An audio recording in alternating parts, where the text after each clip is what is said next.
Bom dia, oitavo ano. Tudo bem com vocês? Dê um bom dia aqui, por favor. Espero que participem, né, da aula, todos.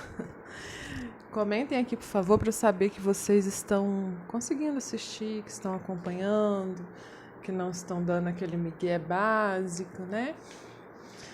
Primeira coisa, gente, não tem como falar de outro assunto. Precisamos cada um ajudar nessa pandemia. Todo mundo.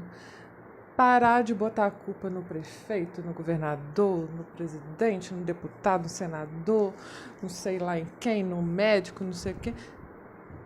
O que menos importa agora é de quem é a culpa.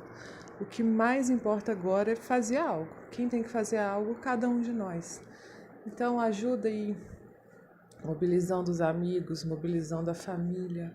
Só sair de casa quem precisa, mas sempre usando máscara, sempre usando álcool gel, lavando a mão. Quem não precisa, fica em casa, por favor, né? Ai, gente, está muito difícil. Mas tem alguns países que já estão vencendo essa questão e a gente precisa aprender com aqueles que estão vencendo, né? Por favor. Na história, a gente sempre estuda os países mais poderosos, as nações que se deram melhor, né? As nações que dominam. E a gente está falando nesse capítulo 1 da Inglaterra. E a Inglaterra é um exemplo de que está lidando bem agora, né? Com essa pandemia. Porque errou muito também.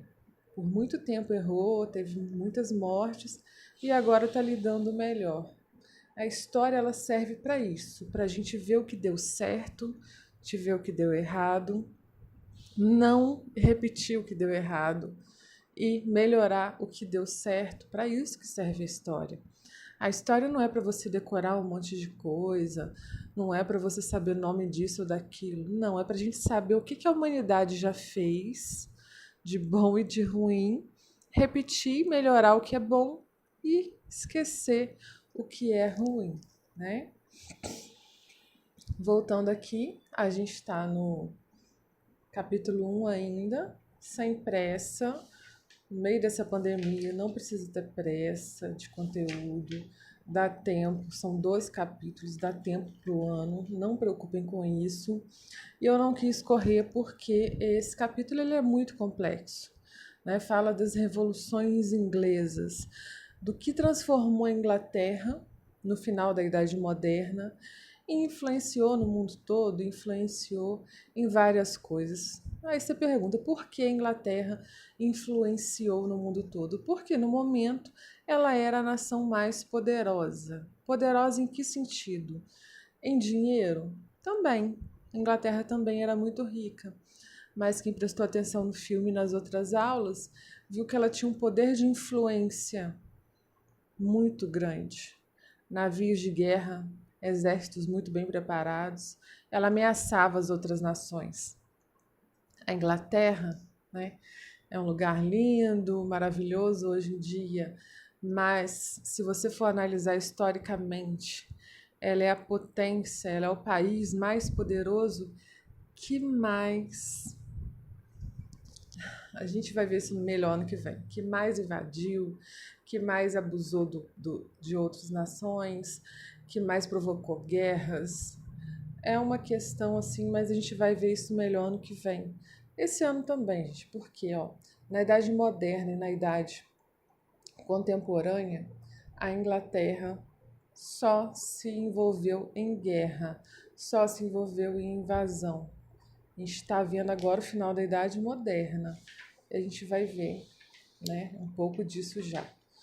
Mas ano que vem também. Então, em 2 idades históricas, a Inglaterra foi protagonista, foi poderosa, foi a top, né? Se fosse escolher ali um top, qual é o mais poderoso? Mas tem gente que vê pelo lado bom, eu não vejo pelo lado bom, porque poderosa, com armamentos poderosos, com navios de guerra poderosos, com exércitos poderosos para ameaçar e invadir, né? Aí a gente viu no capítulo 1, né, que teve uma turbulência ali no governo da Inglaterra, né? Alguns reis, período de monarquia absolutista, rei Henrique VIII, depois rainha Elizabeth, alguns reis que tiveram ali um governo conturbado, porque eles eram muito poderosos, eles queriam trazer a Inglaterra para o centro do mundo, conseguiram, né? Quem viu, prestou atenção no filme da Elizabeth, a Era de Ouro, né? Foi o período que a Inglaterra se tornou a maior potência mundial, mas também eles causaram muitos conflitos internos e externos. Internos é dentro do próprio país, com o povo, e externo é com outros países. Interno por quê? Porque, como estavam preocupados com guerra, estavam preocupados em comprar arma, comprar munição, fazer navio, não sobrava dinheiro para o povo e pouco também se importava. Então, a população inglesa era pobre, era deixada às traças, era abandonada, vivia em situação de miséria, grande parte da população, né? A gente viu ali a lei dos cercamentos, foi quando os camponeses, né, aqueles trabalhadores rurais ali foram expulsos da terra por questões financeiras, porque os ingleses queriam fazer indústrias, precisavam de mão de obra. Os ingleses pensando ou em guerra, ou em industrialização, comércio, dominância, sempre querer dominar. Então a situação do povo era muito ruim. Isso não foi exclusividade da Inglaterra, a França também. Outras nações estavam, nesse final da Idade Moderna, tão envolvidas em guerra, tão envolvidas nessa preocupação em evoluir, em ser a maior de todas, que o povo ficava na pobreza, né? Aí a gente viu na página 8 que teve uma guerra civil. O que é guerra civil? É quando o povo luta. É quando não há exércitos de países diferentes. É quando o povo está em guerra de um mesmo país. Isso aqui por causa de uma sucessão de governos ruins, né? Eu gostaria que vocês fizessem uma linha do tempo com os governos ingleses, porque esse capítulo ele é longo e às vezes confunde, tá? Uma linha do tempo. Primeiro, começando com Henrique VIII e depois até o último que a gente fala aqui, tá? Até o último que teve a Revolução Gloriosa, que foi quando o parlamento, o que é parlamento?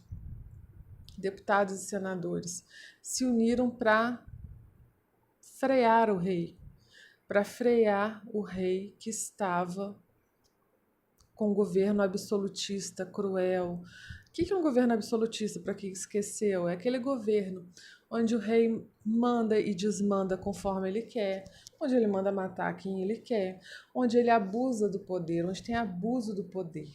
Então o parlamento se reuniu para limitar o poder do rei. Após essa Revolução Gloriosa, uma nova lei foi assinada e a gente tem aquele ditado aqui que eu vou passar para vocês o que eu grifei.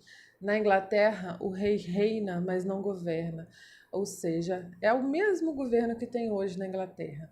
Existe hoje, né, a rainha, que é a Elizabeth II, que eu já falei que não tem nada a ver com a Elizabeth I, mas quem manda é o parlamento, né, que é comandado por um primeiro-ministro, que hoje é o Boris Johnson. Então a Inglaterra, depois de passar por muitos governos conturbados, resolveram que o melhor, né, para sair do caos, sair da guerra civil, sair dos conflitos, seria o parlamento sempre ali ter que aprovar decisões do rei. Porque o rei, como é uma pessoa só, ele abusava do poder, ele fazia coisas que não se encaixavam ali para a nação, né? Ou gastava demais, ou causava conflito demais. Então a Revolução Gloriosa transformou a Inglaterra, a gente pode dizer, numa monarquia parlamentarista. Continuou tendo rei? Sim, mas o rei agora tinha que prestar contas para o parlamento, como já falei, que é os senadores e deputados. Na página 11 eu já tinha pedido, quem não fez, faça. Fala de um dos pensadores que começaram nesse momento tão agitado, as nações só pensando em guerrear, as nações só pensando em cada uma ser mais rica que a outra. Surgiram vários pensadores para pensar pelo povo, para pensar, gente, não dá para continuar assim. De que adianta a França, a Inglaterra, a Holanda, a Espanha, Portugal serem ricos e o povo estar passando fome, o povo ser analfabeto, de que adianta isso? Então, vários pensadores começaram a ver, vamos pensar em uma coisa para melhorar, né? E um deles é o John Locke. Foi o que eu pedi na atividade passada. Então, quem não fez, faça, tá? E agora, aqui está dando o exemplo do John Locke. Eu quero que vocês pesquisem algum outro pensador dessa época que ajudou a pensar no mundo melhor, né? Você vai pesquisar, aí vai colocar o que no seu trabalho? O nome, né? A data que ele viveu, aonde ele viveu, qual era o pensamento dele, e no final você coloca uma opinião, igual eu pedi na aula passada, né? Só que aí você vai poder escolher algum pensador dessa época. Que época? Do final da Idade Moderna, tá? Então, a gente se vê depois.